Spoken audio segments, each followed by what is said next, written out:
दो घटनाएं हैं, दोनों को ध्यान से सुनिए।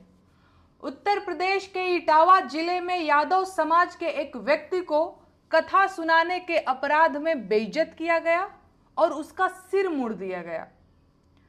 सजा देने वालों को कथा सुनाने का अपराध इतना बड़ा लगा कि उस व्यक्ति के ऊपर एक महिला के मूत्र का छिड़काव भी किया गया।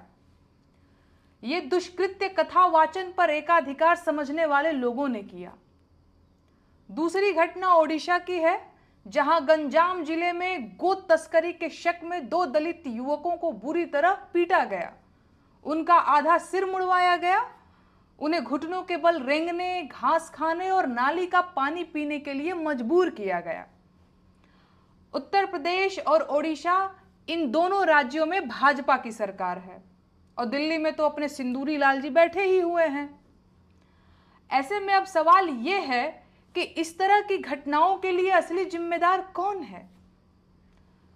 भाजपा का दलित और पिछड़ा विरोधी चरित्र या उन राज्यों का खराब लॉ एंड ऑर्डर? क्योंकि ये पहली घटना तो है नहीं, ऐसी घटनाओं की लिस्ट बहुत लंबी है। मसलन कुछ समय पहले मध्य प्रदेश में, जहां भाजपा की ही सरकार है, भाजपा के एक नेता ने आदिवासी समाज के एक व्यक्ति के सिर पर पेशाब कर दिया था और घटना के खिलाफ बोलने पर मेरे खिलाफ एफआईआर दर्ज की गई थी। खैर, मुझे जानना है कि इस तरह की घटनाएं भाजपा शासित राज्यों में इतनी अधिकता से कैसे हो जाती हैं। मुझे जानना है कि क्या किसी पिछड़े वर्ग के व्यक्ति द्वारा कथा वाचन करना कोई अपराध है? अगर अपराध है तो उसके लिए भारतीय न्याय व्यवस्था में क्या प्रावधान है? कथावाचक के मान मर्दन के लिए जिम्मेदार लोगों को सजा मिलने की कितनी संभावना है? पहलगाम आतंकी हमला देश में हुआ पहला आतंकी हमला नहीं था। देश लंबे समय से आतंकवाद से लड़ रहा है और हमने अपने हजारों नागरिक आतंकी हमलों में खोए हैं।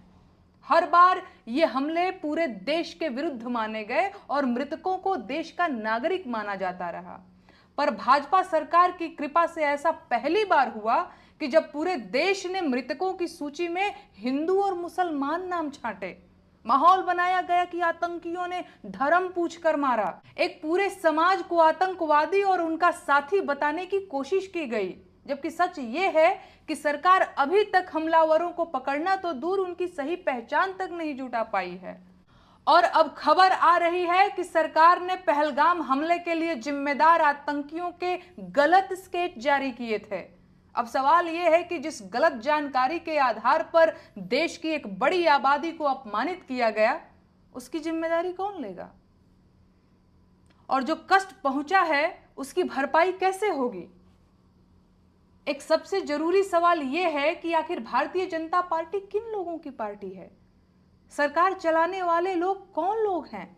ये लोग दलितों को अपमानित करते हैं, पिछड़ों को अपमानित करते हैं, महिलाओं को अपमानित करते हैं, अल्पसंख्यकों को प्रताड़ित और अपमानित करते हुए उनकी वफादारी पर सवाल उठाते हैं। आखिर ये कौन लोग हैं?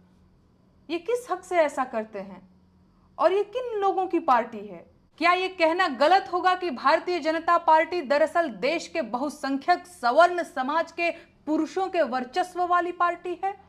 सच ये है कि भाजपा में मौजूद बाकी समाजों के प्रतिनिधि दरअसल प्रतिनिधि नहीं, कठपुतलियां हैं, जो अपने समाज का हित करने का ढोंग करते हैं और उन्हें बरगलाते हैं। और अगर ऐसा नहीं है तो ऐसी घटनाओं पर भाजपा में मौजूद इन कठपुतलियों ने अब तक कोई व्यापक आंदोलन क्यों नहीं किया? भाजपा का अल्पसंख्यक मोर्चा अल्पसंख्यकों के लिए क्या कर रहा है?